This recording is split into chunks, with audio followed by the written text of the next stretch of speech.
परमपाणं जिणं तिशोद्धेणे मोक्षामि रयणसारं सायार्णयार्धमीडं तीर्थेष्पार्शना विघ्नविनाशिने विघ्नकर्म विनाशार्थं नमोऽस्तु मम सर्वदा।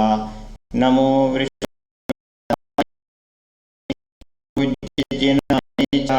नेमिनाथाय वीराय तद्गणेभ्यो नमो नमः। अध्यात्मयोगरसिकं भुवि धर्ममूर्तिं तीर्थङ्कराप्रवचनार्णवपारगं च दिग्वासिसां स्वयमिनां प्रीतमं पूज्यं श्रीकुन्दकुन्दमुनिराजमहं नमामि। आचार्यकुन्दकुन्दै निसारनामिका सुकृति भव्यजनानां च कृते मयदुपकारितमा वहति। तदुपरि काचित् टीका विदुषां वरेण किञ्चिद्रचिता नाद्यावधि सरलार्था संस्कृतवाण्यां सन्दृष्टा। तस्मात् सुरगिरिकुर्वे विस्ताररुचि भव्यशिष्यलाभाय श्रुतभक्ति वशीभूता रत्नत्रयवर्धिनीं टीकां प्रणमाम्येमाचार्यान् गुरुवर्यान् विमलसागरान् पूज्यान् सन्मतिसागरशूरीन् टीकारम्भे विनीतोऽहं। नमो अरहन्ताणं नमो सिद्धाणं नमो आयर्याणं नमो अज्जायाणं नमो लोये सवशाहूणं। देवादिदेव 1000 श्री पार्श्वनाथ भगवान की, देव 1000 श्री सिमंदर स्वामी भगवान की। आचार्य भगवान का चल रही थी, जिसमें गाथा नंबर 15 पूर्ण हो चुकी थी, जिसमें आज परम पूज्य गुरुदेव ने बतलाया था कि शास्त्रोक्त लिंगों के धारक निर्गंथ मुनि आरिका क्षुल्लक व ईलक एवं अन्य दान पात्रों को भी संशय रहित होकर के आहार दान करना चाहिए। इस प्रकार का परम पूज्य गुरुदेव ने टीका के अंत में उपसंहार करते हुए यह बतलाया था। आगे परम पूज्य गुरुदेव 16वें नंबर की में परम पूज्य आचार्य कुंदकुंद स्वामी कहते हैं, विज्ञप्ति में कहते हैं, संप्रति आचार्य गाहु छंदो माध्यमेन सुपात्र दानस्य यत् फलं तद वर्णयन्ति। अब आचार्य भगवान गाहु छंदो माध्यमेन, गाहु छंद के माध्यम से सुपात्र दान के यत् फलम जो फल प्राप्त होता है तद वर्णयन्ति उसका यहाँ पर वर्णन करते हैं। दिन्नदी सुपत्य दानम विशेष दोहोदि भोग सग्मही निर्वाण स्वहम कमसो निर्दिष्टम जिणवरिंदेहिम।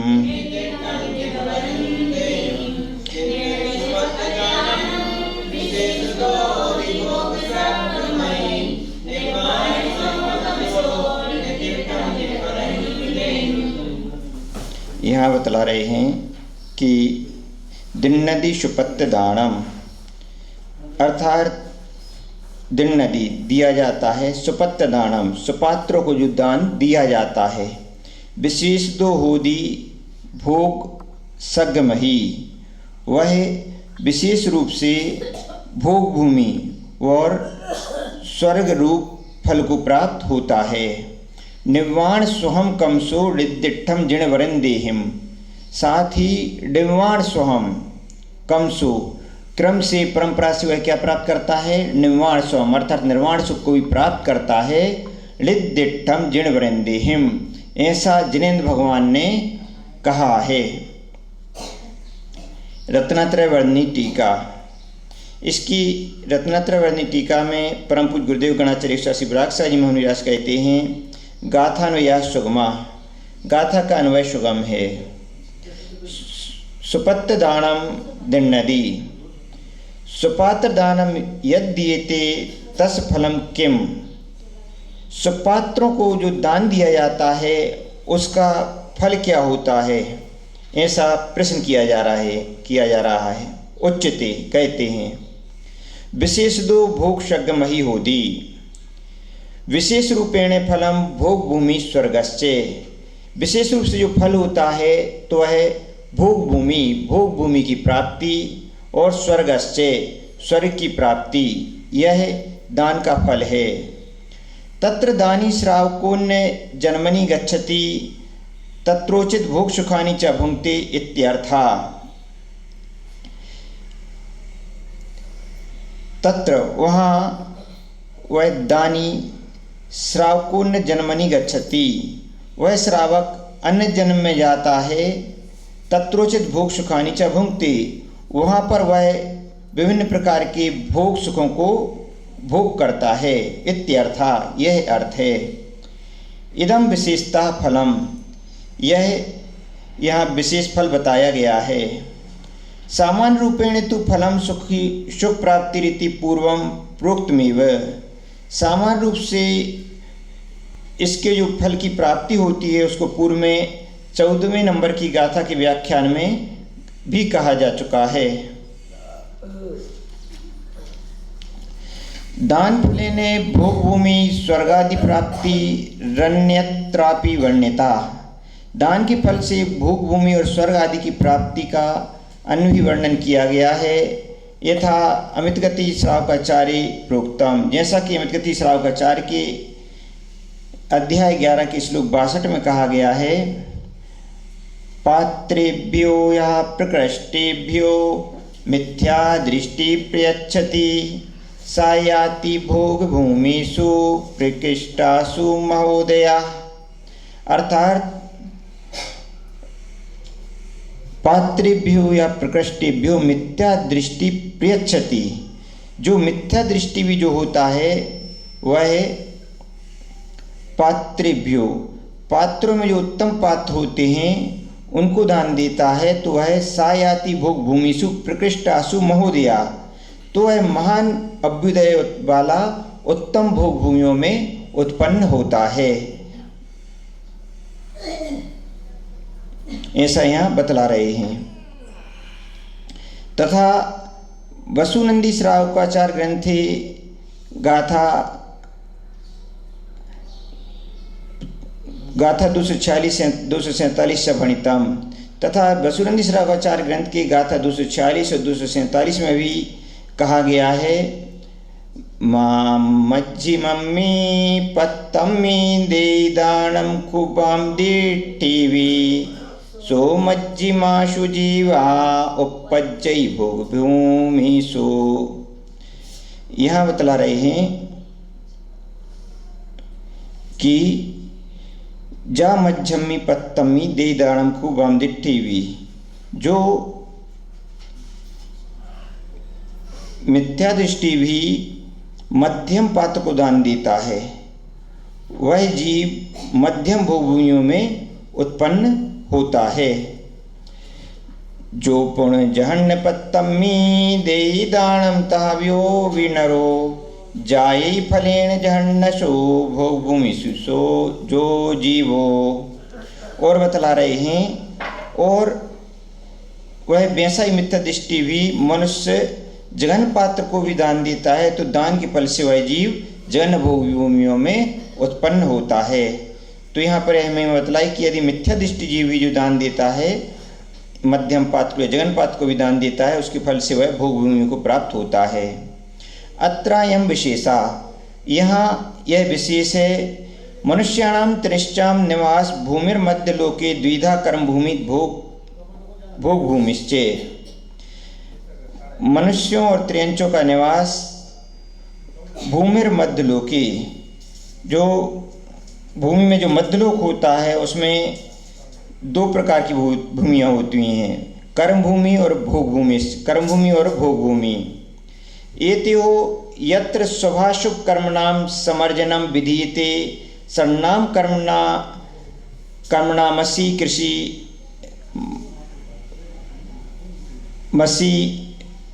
मसी कृषि विद्या वणिक शिल्पानां दर्शनम भवति तथा सकल संसार कारणभूत कर्मणां निर्जरा च यत्र प्रवर्ते सा कर्मभूमि। यहाँ पर कर्मभूमि के विषय में बतलाते हुए परम पूज्य गुरुदेव लिखते हैं कि एतयो यत्र शुभाशुभ कर्मणां समर्जनम विधीयते, इनमें जहाँ शुभ और अशुभ कर्मों का अर्जन होता है, उपार्जन होता है। षण्णाम जो छह प्रकार के कृषि असी मसी कृषि विद्या वाणिज्य शिल्प, इन षट कर्तव्यों की प्रवृत्ति जहाँ पर दृष्टिगोचर होती है, तथा सकल संसार कारणभूत कर्मणाम निर्जरा च यत्र प्रवर्ते सा भूमि, तथा सकल संसार के कारणभूत जो समस्त कर्मों की निर्जरा जहाँ संभव होती है वह कर्म भूमि होती है। इतरा भोग भूमि, और इससे जो भिन्न होती है वह होती है भोग भूमि। भरत ऐरावत क्षेत्रे कर्म भूमिया विदेश क्षेत्रे च देवकुरु उत्तर कुरु क्षेत्र वर्जित क्षेत्रे च कर्म भूमिया। भरत क्षेत्र व ऐरावत क्षेत्र, इन दो क्षेत्रों में कर्म भूमियाँ हैं, और विदेश क्षेत्रे च देवकुरु उत्तर कुरु क्षेत्र वर्जित क्षेत्रे च कर्म भूमिया, और विदेश क्षेत्र में भी देवकुरु उत्तर कुरु और इन दो क्षेत्रों को छोड़कर शेष क्षेत्र में कर्म भूमियाँ हैं। सार्धद्वैदीपे भरत क्षेत्रे 5 ऐरावत क्षेत्रे 5 विदेश क्षेत्रे च 5 इति संहत 15 कर्म भूमियो भवन्ति। सार्धद्वैदीपे अर्थात ढाई द्वीप में भरत क्षेत्र 5 भरत क्षेत्र हैं, ऐरावत क्षेत्र 5 ऐरावत क्षेत्र हैं, विदेश क्षेत्र च 5 और 5 विदेश क्षेत्र हैं। इति संहत 15 कर्म भूमियो भवन्ति। इस प्रकार से कुल मिलाकर के 15 कर्म भूमियाँ होती हैं।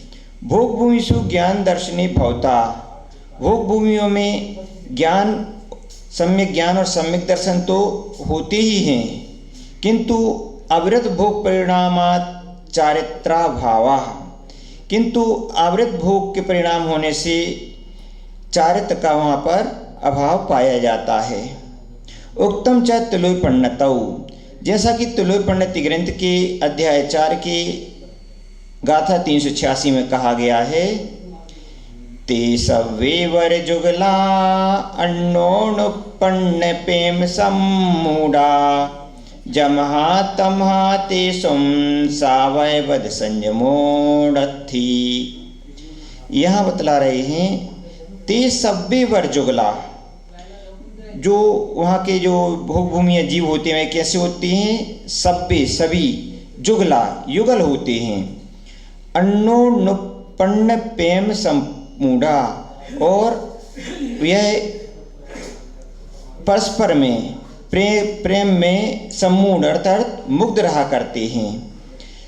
जमहा तमहा तेसुम सावयवध संयमोड़थी, इसलिए वहाँ पर सावयवध श्रावकों के समान संयमोड़थी व्रत व संयम नहीं होते हैं। ऐसा बतला रहे हैं कि भोग भूमि में वहाँ पर इतने भोग आदि पाए जाते हैं कि वहाँ पर श्रावकोचित व्रत और संयम नहीं होते हैं, चारित्र का वहाँ अभाव पाया जाता है। सर्वासु भोग भूमिषु 10विध कल्प वृक्ष कल्पित भोगोपलब्धि सदा भवति। सर्वासु भोग भूमिषु, सभी भोग भूमियों में 10 विध कल्प वृक्ष कल्पित भोगोपलब्धि सदा भवति, जो 10 प्रकार के कल्प वृक्ष होते हैं उनके द्वारा कल्पित भोगोपलब्धि, जिस प्रकार की कल्पना की जाती है उस प्रकार के भोग उपलब्ध सदा होते रहते हैं। तत्र नार्यो नराश्च मैथुनी भूय उत्पद्यन्ते सदा निरोगा सुखिना मृदु परिणामिना मंद कषाय भवन्ति अतः मरणोत्तरम स्वर्गामनो भवन्ति। वहाँ की विशेषता बतलाते हुए कहते हैं कि तत्र नार्यो नराश मैथुनी भूय उत्पद्यन्ते, वहाँ के नर और नारियाँ युगल रूप में उत्पन्न होते हैं और सदा निरोगा सुखिना, सदा निरोगी रहते हैं, सुखिना अर्थात सुखी रहते हैं, और मृदु परिणामिना, मृदु परिणामी रहते हैं, और मंद कसाया भवंती, मंद कसाई होते हैं। अतः मरणोत्तरम स्वर्गामनो भवंती, इस कारण से मरण के उपरांत वह स्वर्गगामी होते हैं, स्वर्ग को जाते हैं। तत्र जलचरा विकलेन्द्रियास न भवंती केवलम संगी पंचेंद्रिया एव भवंती, वह जलचर और विकलेंद्रिय आदि जो 2 इंद्रिय 3 इंद्रिय 4 इंद्रिय होते हैं वह न भवंती नहीं होते हैं, केवलम संगी पंचेंद्रिया एव भवंती, मात्र संगी पंचेंद्रिय जीव ही होते हैं। तो यहाँ पर भोग भूमियों की ये सब विशेषता बतला दी कि एक तो वहाँ पर चारित्र का भाव पाया जाता है, युगल रूप से ही उत्पन्न होते हैं भोग भूमियों में, और निरोगी रहते हैं, वहाँ किसी प्रकार के रोग नहीं रहते कि कभी अस्वस्थ हो जाते हैं और तो डॉक्टर को दिखाना पड़े, ऐसा कुछ नहीं, वहाँ निरोगी ही रहते हैं, कभी बीमारी नहीं होती और सुखी रहते हैं। वहाँ पर इंद्रिय जन सुख की बहुलता होती है तो इंद्रिय जन सुखों में से सुखी रहते हैं। मृदु परिणामी, उन कैसे होते हैं? मृदु परिणामी होते हैं, कठोर परिणामी नहीं होते हैं कि लड़ाई झगड़ा करें किसी से, नहीं, मृदु परिणामी और मंद कसाई, ज़्यादा क्रोध मान माया रूप के मंद रूप परिणाम होते हैं, ज़्यादा तीव्र परिणाम नहीं होते हैं। तो इस कारण से वहाँ क्या रहता है कि भोग भूमियों में सदा आनंद के साथ में अपना जीवन व्यतीत करते हैं, और ये सब यहाँ पर पाप ज़्यादा नहीं होते इनके द्वारा। तो क्या होते हैं? मृत्यु के बाद ये सभी स्वर्गामी होते हैं। ये जलचर और विकलेंद्र जीव नहीं होते हैं, मात्र यह संगी पंचेंद्र जीव ही होते हैं। एतेषां भोगभूमीनां जगन मध्यम उत्तमेति भेदा संति, इन भोग भूमियों के जगन मध्यम और उत्तम के भेद से उत्तम रूप से भेद होते हैं। यथा जैसे उत्तर करो देव करो चा सदैवोत्तम भोग भूमि, हरिरम के ती क्षेत्र द्वय मध्यम भोग भूमि, हेमवत हिरण्यवते ती क्षेत्र द्वय जगन भोग भूमि भवती। बतला रहे हैं कि यहाँ पर जम्बूद्वीप में जो उत्तर कुरु और देव कुरुचा, जो देवकुरु उत्तर कुरु और देवकुरु होता है उसमें सदैव उत्तम भूमि, सदैव उत्तम भूमि पाई जाती है। और हरिरम के ती क्षेत्र द्वय मध्यम भूमि, जो हरि क्षेत्र होता है और रम्य क्षेत्र होता है, इन दो क्षेत्रों में सदैव मध्यम भूमि ही पाई जाती है। और हेमवत हिरण्यवत वतेति क्षेत्रद्वय जगन भूमि भवती, और हेमवत और हिरण्यवत ये जो दो क्षेत्र होते हैं इनमें सदा जगन भूमि ही रहती है। एतत्तिरिच्य काश्चित् भोग भूमियोपि भवन्ति, और भोग भूमियों के अलावा भी कुछ कुभोग भूमियाँ भी होती हैं। ग्रंथ विस्तार भयान नादिकम लिख्यते, ग्रंथ के विस्तार की भय से और अधिक नहीं लिख रहे हैं। विस्तरस्तु तत्तत् ग्रंथेभ्यो अवगमनीयः, विस्तार से जानने के लिए उन ग्रंथों में देखना चाहिए, उन ग्रंथों से जान लेना चाहिए। अत्रेदम बोधव्या, अब यहाँ ज्ञातव्य है बद्ध नर त्रयागाश को मिथ्या दृष्टि सम्यक दृष्टिर्वा सत्पात्रेषु कृत कार्यत अनुमोदित दानस्फलेन भोग भूमिषु गच्छन्ति, किंतु अबद्ध तदायुष्कस्तु नेमेने स्वर्गेषु गच्छति। इस प्रकार से यहाँ पर बतला रहे हैं, यह जानना चाहिए कि जो बद्ध नर त्रयागायुष को मिथ्या दृष्टि सम्यक दृष्टिर्वा सत्पात्रेषु कृत कार्यत अनुमोदित दानस फलेन भोगमीषु गच्छन्ति, जिन्होंने पूर्व में मनुष्यायु या तिरंचायु बांध ली है, ऐसा मिथ्या दृष्टि हो या सम्यक दृष्टि जीव, वह सत्पात्रेषु सत्पात्रों को कृत कार्यत अनुमोदित दानस्य फलेने, सत्पात्रों को कृत कार्यत और अनुमोदना के दान के फल से भोग भूमि सुगच्छन्ति, वह कहाँ जाते हैं? भोग भूमि में जाते हैं। किंतु अबद्ध तदायुष्कस्तु नेमेने स्वर्गेषु गच्छति, लेकिन किंतु जो अबद्ध है, जिसने अबद्ध है उसके, जिसने पूर्व में कोई भी आयु नहीं बांधी है, तो वह नियम से कहाँ जाता है? नेमेने स्वर्गेषु गच्छन्ति, वह नियम से स्वर्ग को प्राप्त होता है। तो पूर्व में जो व्यक्ति यहाँ पर था और उसकी आयु का बंध हो गया, जब बंधापकर्ष काल आया तो उसकी आयु का बंध हो गया, तो उसने मनुष्य आयु या तिरंच आयु का बंध कर लिया। तो ऐसा जीव जो मिथ्या दृष्टि है, तो वह मनुष्य आयु तिरंच आयु का जिसने बंद कर लिया, मिथ्या दृष्टि और सम्यक दृष्टि, वह जब सत्पात्र को दान देता है तो दान की प्रेरणा से या अनुमोदना से कहाँ पर उत्पन्न होता है? भोग भूमियों में। और जिसने कोई भी आयु नहीं बांधी है, वह नियम से कहाँ जाता है? स्वर्ग को ही जाता है, ऐसा इसमें बतला रहे हैं। एतद् विषय वसुनंदी श्रावकाचार्य ग्रंथे विस्तृतम, इस विषय में वसुनंदी श्रावकाचार्य ग्रंथ में भी गाथा 249 और 265 में विशद वर्णन किया गया, बतलाया गया है। बद्धा होगा सुदिट्ठी अणुमोयनेण तिरियावी नेमेणु वज्जन्ति आते उत्तम भोग भूमिषु। बद्धा होगा सुदिट्ठी, जो बद्धायुष्क सुदिट्ठी अर्थात सम्यक दृष्टि है, अणुमोयनेण तिरियावी, और उसने अनुमोयना मिथ्यात्वस्था अनुमोयनेण तिरियावी, जिसने उक्त प्रकार से अनुमोदना के द्वारा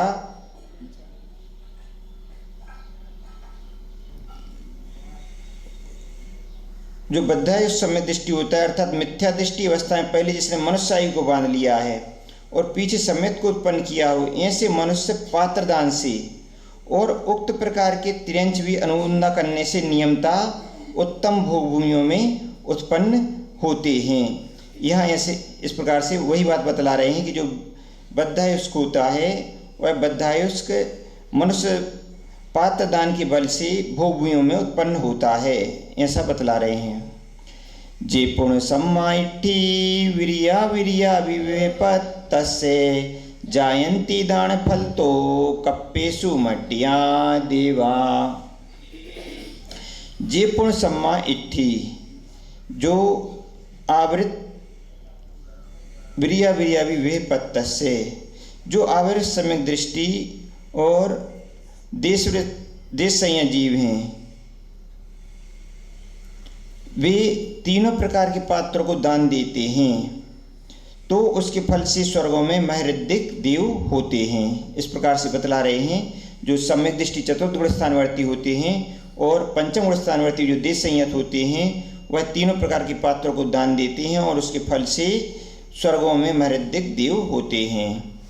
अमितगति श्रावकाचार्य ग्रंथे च निरूपितम, अमितगति श्रावकाचार्य ग्रंथ के श्लोक अध्याय 11 के श्लोक 102 में भी निरूपित किया गया है। पात्राय विधिना दत्त्वा दानं मृत्वा समाधिना अच्युतान्तेषु कल्पेषु जायन्तेषु दृष्ट्या। पात्राय विधिना दत्त्वा, पात्रों के लिए विधि पूर्वक दान देकर, दानम मृत्वा समाधिना, और समाधि के साथ मरण करके, अच्युतान्तेषु कल्पेषु जायन्ते सुदृष्टिया, जो शुद्ध सम्यक दृष्टि होता है वह अच्युत पर्यंत 16 स्वर्गों में भी उत्पन्न होता है। यह महिमा बतला रहे हैं कि पात्र के लिए विधि पूर्वक दान देकर और समाधि के साथ मरण करके शुद्ध सम्यक दृष्टि जीव 16 स्वर्गों में उत्पन्न होता है, अच्युत पर्यंत 16 स्वर्गों में उत्पन्न होता है। कमसुर निर्माण स्वहम, जो मूल गाथा में शब्द आया कि कमसुर निर्माण स्वहम, उसकी व्याख्या करते हुए परम पूज्य गुरुदेव लिखते हैं, क्रमेण स्वर्गादि सुखम प्राप्य ततश्च्युताः नरभवं प्राप्य मोक्ष सुखमपि प्राप्तुं शक्नुवन्ति उक्तम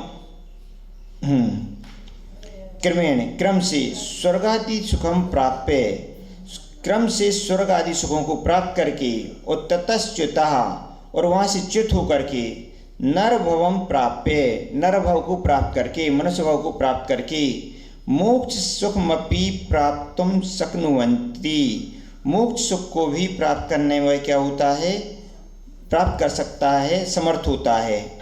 उक्तम वसुनंदी श्रावकाचार्य ग्रंथे, जैसा कि वसुनंदी श्रावकाचार्य ग्रंथ के गाथा 268 और 269 में कहा गया है, पड़िवद्दियूण चयूणे निवश्री संयमं च घितोणे उपायूण नाणम के गच्छन्ति वाणम। बतला रहे हैं पड़िवद्दियूण चयूणे, पड़िवद्दियूण अर्थात प्रतिबोधित होकर के, मन स्वभाव में प्रतिबोधित होकर के, चयूण निवसरी संयमम च घितोणे और चयूण त्याग करके किसको, निवसरी अर्थात राजलक्ष्मी को त्याग करके, संयमम च घितोणे संयम को ग्रहण करके, उपायूण नाणम केन गच्छन्ति निर्वाणम और कितने ही जीव नाणम अर्थात केवल ज्ञान को प्राप्त करके गच्छन्ति निर्वाणम निर्वाण पद को, निर्वाण पद को प्राप्त कर लेते हैं।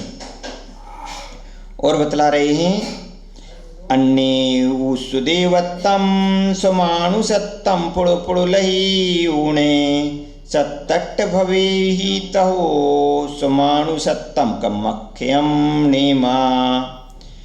अन्ये सुदेवत्तम सुमानुसत्तम पुड़ पुड़ुलही ऊणे और कितने ही जीव सुदेवत्तम अर्थात सुदेवत्व और सुमानुषत्तम अर्थात सुमानुषत्व को पुड़ो पुड़ो लही उड़े पुनः पुनः प्राप्त करके, सत्तट भवितो 7-8 भवों के पश्चात, कमख्यम नेमा कमख्यम नेमा नियम से कर्मक्षय को प्राप्त होते हैं। तो इस प्रकार की विशेषता बतलाई जा रही है कि क्रम से वह स्वर्ग से आकर के मोक्ष सुख को प्राप्त करते हैं और कितने ही जीव उस भाव में नहीं पा पाते तो लगभग 7-8 भाव में मनुष्य और देव पद को प्राप्त करते हुए नियमतः कर्मक्षय को प्राप्त करते हैं, निर्वाण को प्राप्त करते हैं। इस प्रकार से यहाँ पर वसुनंदी श्रावकाचार्य में यह कथन किया। आगे बतला रहे हैं अमित गति श्रावकाचार्य ग्रंथि च निर्दिष्टम। अमित गति श्रावकाचार्य ग्रंथ के अध्याय 11 के श्लोक 124 में भी बतलाया गया है, विदाय सप्ताष्ट भवेषु स्फुटम जगन्नेता कल्मस्कक्ष कर्तनम विरजन्ति सिद्धिम मुनिदान वासिता विरतम चरंतो जनिनाथ भाषितम। यहाँ बतला रहे हैं विदाय सप्ताष्ट भवेषु वा स्फुटम जगन्यता कल्मस्कक्ष कर्तनम। मुनिदान की वासना से वासिते जीव जगन्य रूप से 7-8 भवों में पापों की परंपरा को क्षय करके और जनेन्द्र उपदिष्ट व्रतों को आचरण करते हुए सिद्धि को प्राप्त करते हैं।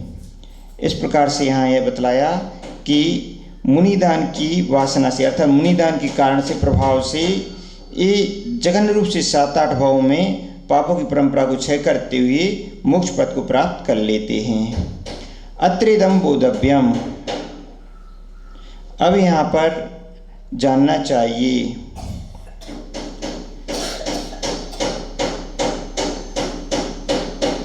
बद्धायुष सम्यक दृष्टि जीव उत्तम मध्यम जगन सत्पात्रेभ्य प्रमोद पूर्वक दान तत्प्रेरणया तदनुमोदनेने चाक्रमसा उत्तम मध्यम जगन भूमिषु मनुष्य त्रियग रूपेण बोधपद्यते। जो बद्धायुष सम्यक दृष्टि, अब यहाँ ज्ञातव्य है कि जो बद्धायुष सम्यक दृष्टि जीव होता है वह उत्तम मध्यम जिगन सत्पात्रेभ्यो, उत्तम मध्यम और जिगन सत्पात्रियों को प्रमोदपूर्वक दान देकर और तत्प्रेरणया तदनुमोदनेन च क्रमशः उत्तम मध्यम जगन भूमिषु मनुष्यत्रयक रूपेण बोधपद्यते, उनमें प्रेरक व अनुमोदित होकर क्रमशः उत्तम मध्यम और जगन भूमियों में मनुष्य अत्यंत रूप से उत्पन्न होता है। और यदि सो बद्धायुष्का चरम शरीरी स्यात् तर्हि तद्भवे एवं निर्माण सुखम प्राप्तुम प्रभवति। और जो बद्धायुष्क होता है सो अबद्धायुष्का, यदि वह पहले कोई आयु बांधी नहीं है तो चरम शरीरी स्यात् तर्हि, और चरम शरीरी है तब तद्भवे एवं निर्माण सुखम प्राप्तुम प्रभवति, तब वह निर्माण सुखम उसी भाव में ही निर्माण सुख को भी प्राप्त कर लेता है। यदि स चरम शरीरी ना भवेत्, यदि वह चरम शरीरी नहीं है तरी समाधि पूर्वकम मरणम विधाय सुपरिणामेन अच्युत स्वर्ग पर्यंत मुक्पद्यते। और तथा वह चरम शरीर नहीं है तब समाधि पूर्वकम मरणम विधाय, समाधि पूर्वक मरण को प्राप्त करके सुपरिणामेन, सुपरिणाम के द्वारा अच्युत स्वर्ग पर्यंतम उपपद्यते, अच्युत स्वर्ग पर्यंत उत्पन्न होता है।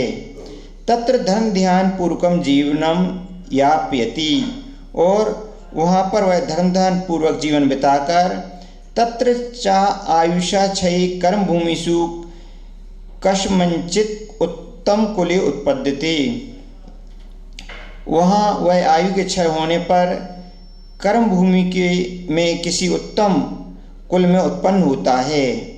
तत्रापि भोगाकांक्षादि दुर्ध्यान विरता, और वहाँ भी वह भोगाकांक्षा आदि दुर्ध्यानों से विरत होकर के सत्पात्रेभ्यो दानम ददाति चेतर्हि, सत्पात्रों को दान देता है। और यदि अबद्धायुष्का देव पर्याय गच्छति, और यदि वह अबद्धायुष्क, यदि कोई अन्य आयु नहीं बांधी है तो देव पर्याय गच्छति, देव पर्याय में जाता है। यदि बद्धायुष्का तथा यदि बद्धायुष्क है पूर्वम मनुष्य त्रिगायु बंधम कृतवान, यदि पूर्व मनुष्य त्रिंचायु का बंध किया है तरी भोग भूमिषु उत्पद्यते, तो वह भोग भूमि में उत्पन्न होता है, ऐसा बतला रहे हैं। निद्यठम जनिवृंदई, मूल गाथा में शब्द आया था, उसकी व्याख्या करते हुए लिखते हैं इति पूर्व सर्वम सत्पात्र दान फलम जिनेन्द्रयि तीर्थंकरय निरूपितम। इस प्रकार से जो यह सब जो सत्पात्र के दान का जो फल है वह जिनेन्द्र तीर्थंकरय निरूपितम, जिनेन्द्र तीर्थंकर भगवान ने निरूपित किया है। अतः तत्र संशयो न करणीय, अतः उसमें संशय नहीं करना चाहिए। यतो ही नान्यथा वान्योजना इत्युक्तम शास्त्रकारैः, क्योंकि शास्त्रकारों ने भी कहा है नान्यथा वान्योजना, क्योंकि जिनेन्द्र भगवान कभी अन्यथा नहीं बोलते, वस्तु तत्व के विपरीत नहीं बोलते हैं, नहीं कहते हैं। धवला ग्रंथे च प्रोक्तम, धवला ग्रंथ के भी पुस्तक 13 खंड 5 सूत्र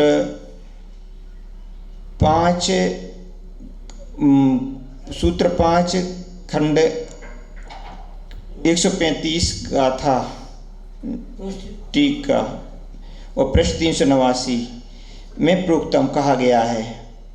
सूत्र 5.5.135 पृष्ठ 389 में कहा गया है जिन वचनस्य असत्यत्व विरोधात् इति, ऐसा बतला रहे हैं कि जिन वचन व असत्य का विरोध है।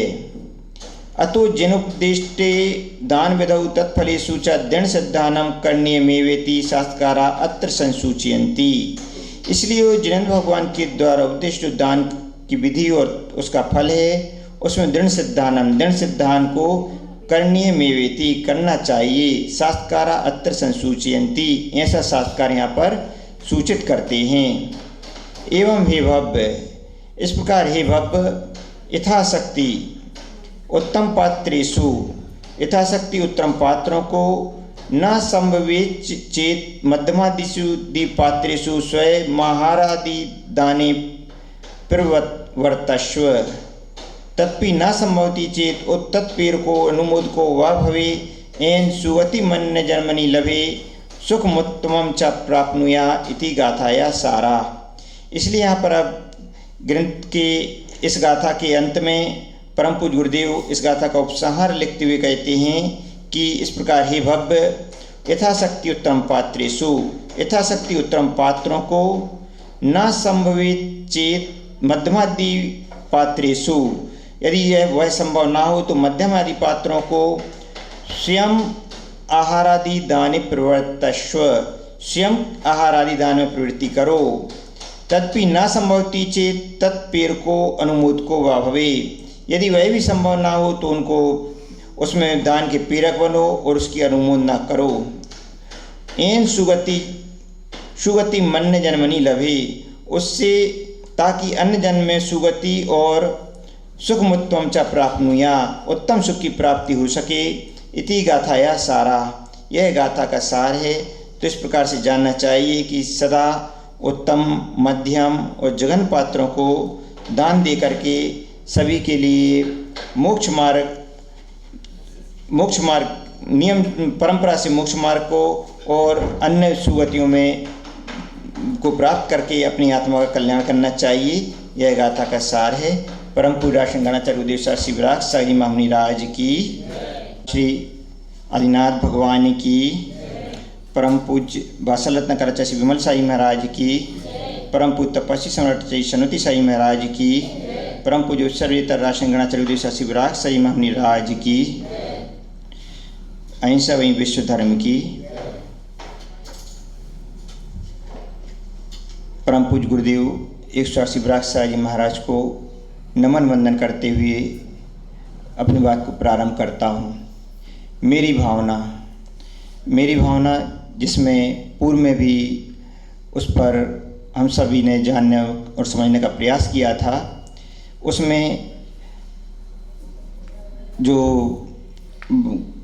पंक्तियाँ आई थीं, रहे सदा सत्संग उन्हीं का, ध्यान उन्हीं का नित्य रहे, उन्हीं जैसी चर्या में यह चित्त सदा अनुरक्त रहे सदा सत्संग उन्हीं का। ऐसा यहाँ पर जो कवि थे जुगल किशोर जी, उन्होंने यह पंक्तियाँ व्यक्त की थी। सत्संग उन्हीं का, तो किनका? साधु संगति का।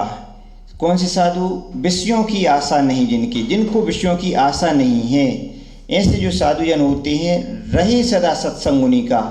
उन्हीं की क्या करनी चाहिए? सुसंगति करनी चाहिए। आचार्य भगवान कहते हैं कि जीवन प्रत्येक प्राणी जीता है, सभी जीते हैं। मनुष्य भाव प्राप्त करके भी हम जीवन पूर्ण कर लेते हैं, लेकिन इसमें जिसने सुसंगति पा ली वह तर जाएगा, और जिसने सुसंगति को नहीं पाया वह अपने जो उत्तम लक्ष्य है, उत्तम मार्ग है, उसको प्राप्त नहीं कर पाएगा। आज वर्तमान परिवेश में संगति का बहुत बड़ा प्रभाव पड़ रहा है। सभी बच्चे और जो कॉलेज आदि में जाते हैं वही बच्चे वहाँ पर जाते हैं और किस प्रकार की संगति को वह ग्रहण करते हैं, यह बहुत मुख्य रहता है। यदि उन्होंने अच्छे बच्चों की संगति की तो उनका जीवन श्रेष्ठ रहता है, और कहीं यदि गलत बच्चों की संगति कर ली, जो बच्चे गलत पदार्थों का सेवन करते हैं, तम्बाकू आदि का सेवन करते हैं, शराब आदि का सेवन करते हैं, उनके साथ उठ करके बैठ करके उनको किस प्रकार की उनके मन बनेगा, किस प्रकार की उनमें आदत आएंगी। इस कारण से ध्यान रखना चाहिए कि हम जीवन में संगति किस प्रकार की करें। तो संगति से सदैव बचना चाहिए। जो अच्छी सी संगति है, जो बच्चे अच्छे बच्चों की संगति करते हैं वह जीवन में ऊंचाइयों को पा जाते हैं। एक अच्छी संगति वाला जो बच्चा रहता है वह कई बच्चों को सुधार के रास्ते पर ले आता है, और एक जो गलत संगति वाला जो छात्र है उसकी जो संगति करेंगे तो उसकी संगति से सभी क्या हो जाएंगे? गलत मार्ग पर चले जाएंगे। इसी कारण से आचार्य भगवान कहते हैं कि रहे सदा सत्संग उन्हीं का, ध्यान उन्हीं का नित्य रहे।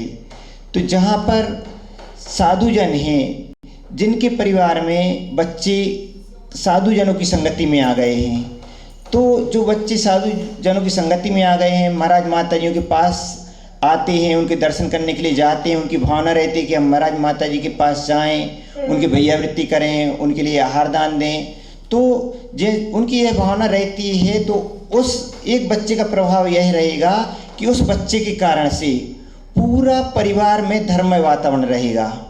और यदि वो बच्चा साधुओं से नहीं जुड़ा है, फिर अंतर देख लीजिए। जो बच्चा साधुओं से जुड़ा है वह वहाँ पर जो महाराज जियों के पास जाकर प्रवचन आदि सुनता है और उसके प्रभाव से सभी अपने माता पिता हों, भाई हों, बहन हों, उनके लिए प्रेरित करता है कि आप भी इस प्रकार के धार्मिक कार्य किया करो, इस प्रकार के गलत कार्य नहीं करना चाहिए। एक व्यक्ति महाराज माता जी से जुड़ा है तो उसका प्रभाव पड़ रहा है कि सारे परिवार को वह सही मार्ग पर प्रेरित करने के लिए प्रोत्साहित कर रहा है।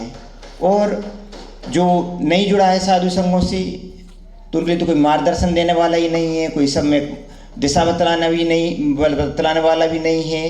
वर्तमान परिवेश में जिस प्रकार से वर्तमान में जो युवा पीढ़ी का भटकाव हो रहा है, तो उसमें साधु संतों की बहुत ही महत्वपूर्ण भूमिका है। तो यहाँ पर जो कवि ने बात कही है, रही सदा सत्संग उन्हीं का, ध्यान उन्हीं का नित्य रहे। तो इस कारण से सभी को चाहिए कि जब भी नगर में, गांव में जब भी साधु जन आए तो उनका भरपूर लाभ लें, पूरा लाभ लें और उनका लाभ लेकर के रहे सदा सत्संग उन्हीं का, ध्यान उन्हीं का नित्य रहे। तुलसीदास जी ने भी कहा है, एक घड़ी आधी घड़ी आदि से भी याद, तुलसी संगति साधु की हरे कोटि अपराध। एक घड़ी आधी घड़ी, एक घड़ी 24 मिनट की होती है और आधी घड़ी और आधी से भी याद अर्थात 3 मिनट की संगति भी वहाँ तुलसीदास जी कह रहे हैं कि हरे कोटि अपराध। साधु की थोड़ी भी संगति भी ना जाने कितने जन्मों के संताप को हर सकती है। तो यह निश्चित है कि हम सदा साधु संगों की संगति करें और साथ ही साथ में रहे सत्संग उन्हीं का, ध्यान उन्हीं का नित्य रहे, ध्यान उन्हीं का नित्य रहे। जो जिसने अपनी चर्या में ढाल लिया है कि ध्यान उन्हीं का नित्य रहे, तो हमारे लिए भी जब हम ध्यान, भगवान का भी ध्यान करते हैं और उनके ध्यान के हम अपने ध्यान का प्रयास करते हैं और जो साधुजनों के ध्यान का प्रयास करते हैं, तो उन्हीं जैसे मार्ग पर चलने की हमारी प्रवृत्ति बनती है। इस कारण से कवि ने कहा कि ध्यान उन्हीं का नित्य रहे, उन्हीं जैसी चर्या में यह चित्त सदा अनुरक्त रहे। जो श्रेष्ठ चर्या होती है, हम जीवन में उस श्रेष्ठ चर्या पर कैसे बढ़ें, श्रेष्ठ चर्या पर बढ़ कर के हम किस प्रकार से अपनी आत्मा का कल्याण करें, तो चर्या जीवन में बहुत ही प्रभाव डालती है। जो व्यक्ति जो अपने से श्रेष्ठ रहता है, उसकी चर्या की ओर जिसका ध्यान रहता है, तो वह सदा क्या प्रयास करता है कि हाँ, हमें इस प्रकार से अपने को इस मार्ग पर आगे बढ़ाना है, जिस प्रकार से इनकी चर्या उस प्रकार से हमें चर्या करनी है। तो यहाँ पर सदैव भावना भाता रहता है कि उन्हीं जैसी चर्या में यह चित्त सदा अनुरक्त रहे, जो हमारा मन है उसी में अनुरक्त रहे, उनके समान जो श्रेष्ठ चर्या है उसमें हमारा चित्त अनुरक्त रहे। तो यहाँ पर किस प्रकार की हम जीवन में चर्या करें, इसका भी कवि ने वर्णन किया। श्रेष्ठ चर्या होना चाहिए, श्रेष्ठ आचरण होना चाहिए।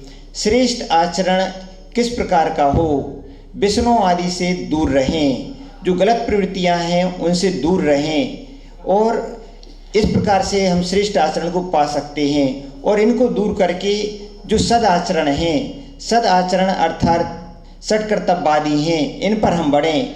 तो इस सत्कर्तव्यवादी का पालन करके हम जो श्रेष्ठ चर्या है उसका आचरण करते हुए एक दिन हम उनके समान बन सकते हैं, जिनको कि हम अपना मार्गदर्शक बना रहे हैं। यदि हमने जीवन में किसी को मार्गदर्शक ही नहीं बनाया तो फिर हम कैसे उस मार्ग पर बढ़ पाएंगे। तो आचार्य यहाँ पर कवि ने यही कहा, रहे सदा सत्संग उन्हीं का। तो ऐसे सत्संगति का समय सदा हमें आश्रय लेने का प्रयास करना चाहिए, जिस संगति के कारण से हम अपनी आत्मा का कल्याण कर सकें। हम इस संसार के पथ पर भटके ना, अपितु संसार के पथ पर, उस सुपथ पर आगे बढ़ते रहें जिस सुपथ पर बढ़कर के अनेक अनेक लोगों ने अपनी आत्मा का कल्याण किया। जो अनंत परमेष्ठी रहे, सिद्ध परमेष्ठी रहे, उन्होंने अपनी आत्मा का कल्याण किया। तो हमें भी अपनी आत्मा का कल्याण करके उस पथ पर बढ़ते रहें और इन लाइनों को अपने आत्मसात करते रहें। रही सदा सत्संग उन्हीं का, अर्थात साधुजनों का सदा सत्संग करते हुए अपनी आत्मा का कल्याण करें। परम पुरा शंकराचार्य शिवराज सजी मोहनी राज की।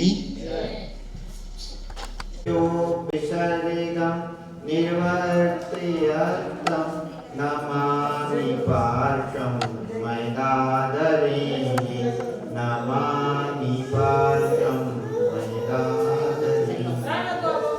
जय देव खजाना श्री पार्श्वनाथ भगवान की, जय देव श्री श्रीमंदर स्वामी भगवान की, परम परिवार रत्नाकर श्री विमल साई महाराज की, परम तपस्वी सम्राट शनवती साई महाराज की, परम योग प्रतिगण प्रवर्तक राशन भारत गौरव गणाचार्य गुरुदेव श्री विराज साई मोहनी राज की, अहिंसा मई विष्णु धर्म की।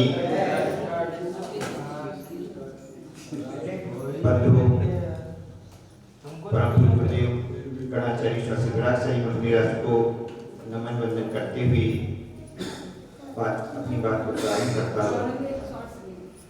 कल पूर्णिमा है और पूर्णिमा को माघी तुंगी सिद्ध क्षेत्र में भगवान पार्श्वनाथ स्वामी का महामस्तकाभिषेक अत्यंत ही प्रमाणित पूर्वक प्रति पूर्णिमा को संपन्न होता है। कल उसी प्रसंग के अवसर पर आज यहाँ पर कल्याण मंदिर विधान का यह आयोजन किया जा रहा है।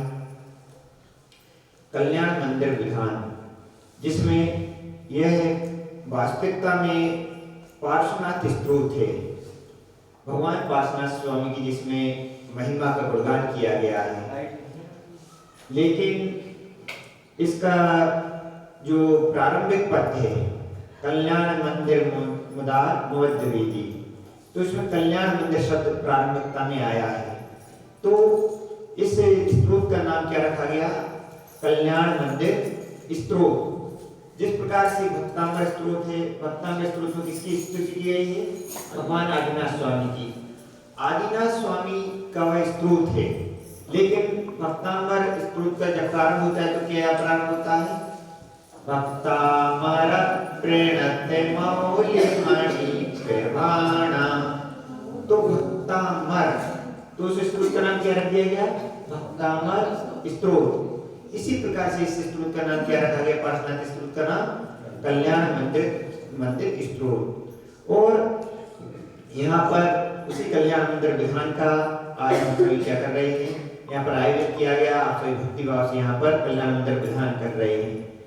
इसमें कल्याण मंदिर विधान के 7वें नंबर के श्लोक में आचार्य कुमुदचंद स्वामी जो इसके रचयिता हैं, वह लिखते हैं, विद्वर्तिनी त्वयि विभूषित भवन्ति जंतो क्षणेन।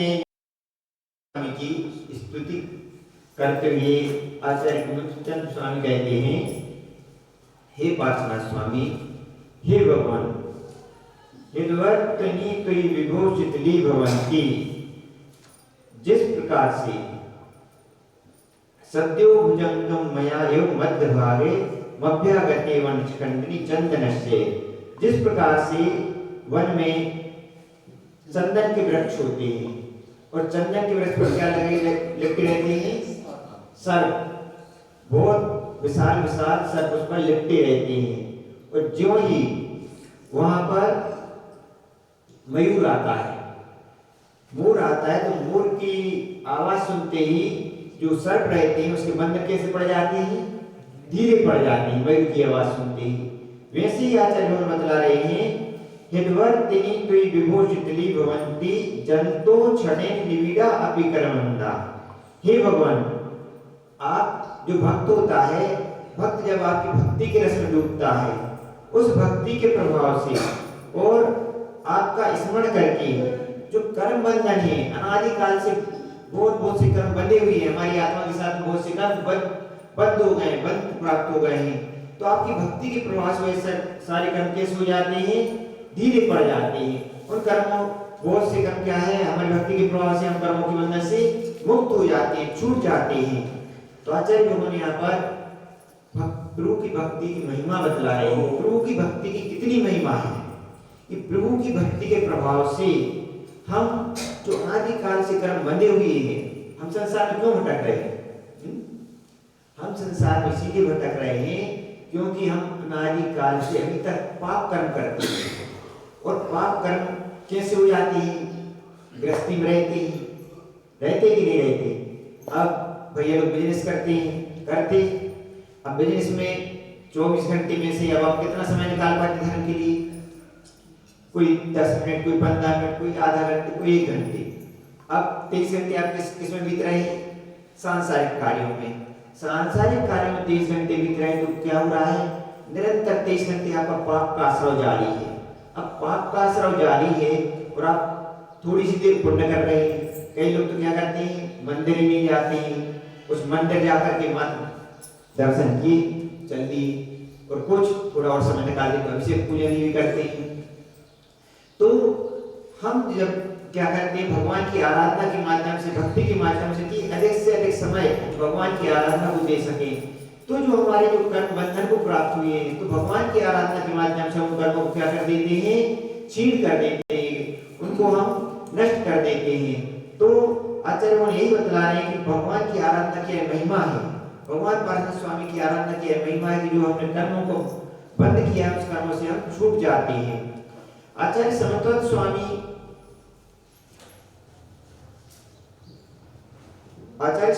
स्वामी स्वयं स्तोत्र में भगवान की महिमा बतलाते हुए कहते हैं कि न पूजियातस्त्वयि वीतरागे न नित्यानाथ विवाद वेरे। हे भगवान, आप तो वीतरागी हैं और आप हमारे नमस्कार करने से न प्रसन्न होते हैं, हर्षित होते हैं, कुछ भी नहीं होता। क्यों? क्योंकि आप तो वीतरागी हैं। जो वीतरागी हो जाती हैं, पार्श्वनाथ भगवान कहाँ पर हैं? अभी सिद्धशिला पर विराजमान हैं। उन्होंने केवल ज्ञान को प्राप्त किया और केवल ज्ञान प्राप्त करने के पश्चात में काफी समय तक अपनी जब देशना की, उसके पश्चात जब उनका आयु का अंत आ गया, तो उन्होंने आयु के अंत में निर्वाण को प्राप्त किया और सिद्धशिला में विराजमान हो गए। अब सिद्धशिला में भगवान पार्श्वनाथ स्वामी विराजमान है। आप पार्श्वनाथ भगवान की भक्ति कर रहे हैं, तो पार्श्वनाथ भगवान की आपकी भक्ति से प्रसन्न हो रहे हैं क्या? खुश हो रहे हैं क्या? नहीं हो रहे। क्यों नहीं हो रहे? वो तो वीतरागी है, उन्होंने सारे कर्मों को नष्ट कर दिया। अब आपकी माँ है, आपके पिताजी हैं, आपने कोई अच्छा काम किया तो माँ और पिताजी तो प्रसन्न हो जाएंगे। क्यों प्रसन्न हो जाएंगे? क्यों? क्योंकि उनका तो बेटा से राग है, तो प्रसन्न हो रहे हैं। तो और भगवान पार्षद स्वामी तो क्या कर दिया? सारे राग देश को नष्ट कर दिया। ना तो उन्हें किसी से राग है ना द्वेष है, सभी राग देश को नष्ट कर दिया। अब आप भगवान की पूजन भी कर रहे हैं, तो क्या वहां पर भगवान पार्षद स्वामी क्या आपके पूजन से प्रसन्न हो रहे हैं क्या? नहीं हो रहे हैं। क्यों? क्योंकि वह तो वीतरागी हैं। तो आप कहेंगे जब भगवान पार्षद स्वामी प्रसन्न ही नहीं हो रहे हैं, तो पूजन कर रहे हैं, तो पूजन करने से क्या होगा?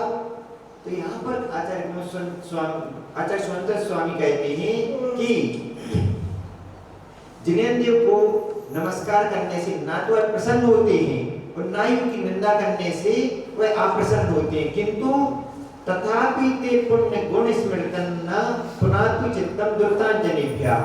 लेकिन जो उनकी स्तुति करते हैं, जो उनकी भक्ति करते हैं, जो उनकी उनसे विभिन्न प्रकार की प्रार्थना आदि करते हैं, और तो उनकी जो स्तुति भक्ति करते हैं, तो स्तुति भक्ति के प्रभाव से स्वभावता सुख, वह व्यक्ति स्वभावता सुखों को प्राप्त करता है, संपन्नता को प्राप्त करता है और निंदा करने वाला दुख को प्राप्त करता है। तो किस माध्यम से? पुण्य और पाप के माध्यम से।